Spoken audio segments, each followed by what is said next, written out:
সম্মানিত উপস্থিতি, আমরা আব্দুর রাজ্জাক সাহেবের মুখে শুনেছি ওযু করে নামাজ পড়তে হয়, পানি নেই। তায়াম্মুম করে নামাজ পড়তে হবে, মাটি নেই। বিনা ওযুতে বিনা তায়াম্মুমে নামাজ পড়তে হবে। কেবলার দিকে মুখ করে নামাজ পড়তে হয়, কেবলা বোঝা যায় না, এমনিতে নামাজ পড়তে হবে। শত্রু তাড়া দিয়েছে, দৌড়িয়ে চলে যাচ্ছি, এই অবস্থাতে নামাজ পড়তে হবে। গাড়িতে দাঁড়িয়ে আছে, ঠেলে ঠেল মানে না, এইভাবে হাত উঁচু করে শিকল ধরে আছি, নামাজের টাইম হয়ে গেছে, এইভাবেই নামাজ পড়তে হবে। দাঁড়িয়ে নামাজ পড়তে হয়, বসে দাঁড়িয়ে থাকা যায় না, বসে থেকে পড়তে হবে। বসে থাকা যায় না, শুয়ে থেকে পড়তে হবে। পরিষ্কার কাপড় পরে সালাত আদায় করতে হয়, পরিষ্কার কাপড় নেই, যেই কাপড়ে পেশাব পায়খানা লেগে আছে এই কাপড় পরেই সালাত আদায় করতে হবে। পরিষ্কার অপরিষ্কার কোনো কাপড়ই নেই, উলঙ্গ হয়ে আছেন, উলঙ্গ অবস্থাতেই সালাত আদায় করতে হবে। কথার কথা বলা হয়েছে, আফগানিস্তানে, ইরাকে, মুসলিম দেশে মার্কিন সৈন্য ঢোকে, মুসলিম নারীকে ধরে নিয়ে এসে 10 জন 12 জন ধর্ষণ করে, এরপরে পরনের কাপড় খুলে নিয়ে উলঙ্গ অবস্থায় হাঁটতে বাধ্য করে তাদের সামনে। এই উলঙ্গ অবস্থায় যদি নামাজের টাইম হয়ে যায়, তাহলে মার্কিন সৈন্যের সামনে উলঙ্গ অবস্থাতেই এই মহিলাকে নামাজ পড়তে হবে, পড়তেই হবে।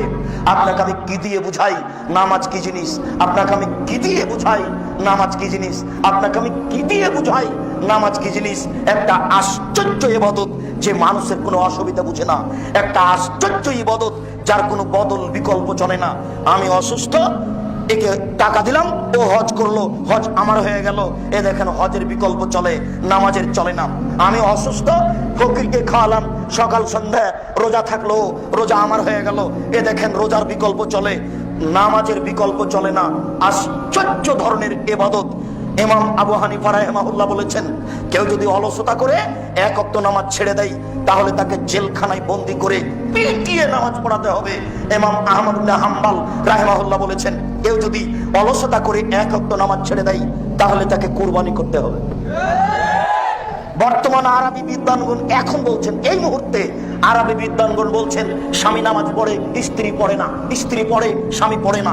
বিভাগ কেটে গেছে, চেয়ারম্যান লাগে না, মেম্বার লাগে না, কাজী লাগে না, খাতা কলম লাগে না, বিভাগ এমনিতে গেছে। আপনাকে আমি কি দিয়ে বুঝাই নামাজ কি জিনিস? আল্লাহ নবী বলেছেন, তোমরা তোমাদের ছেলে মেয়েকে নামাজ পড়তে বলো যখন তার বয়স 7 বছর। তোমরা পিটিয়ে ছেলে মেয়েকে নামাজ পড়াও যখন তার বয়স 10 বছর। আল্লাহ নবী কখনো বলেননি, আল্লাহ নবী কখনো বলেননি, ছেলে তোমার বয়স 7 বছর, নামাজ পড়ো, নামাজ পড়ো। এইভাবে আল্লাহ রসুল কখনো বলেননি। আল্লাহ রসুল বলেননি, ছেলে তোমার বয়স 10 বছর, নামাজ পড়ো নলে পিটাবো। বলো নামাজ পড়ো নলে পিটাবো। এইভাবে আল্লাহ রসুল বলেননি।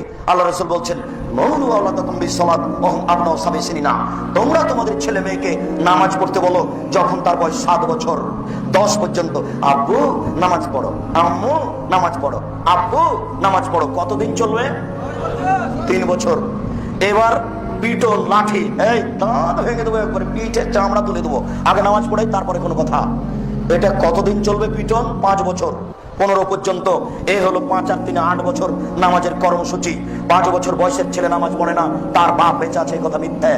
15 বছর বয়সের ছেলে নামাজ পড়ে না, তার বাপ বেঁচে আছে, মিথ্যে। কাপুরুষকে, অযোগ্যকে, কাপুরুষকে, অযোগ্যকে আমি আব্দুর রাজ্জাক বাপ বলতে চাই না।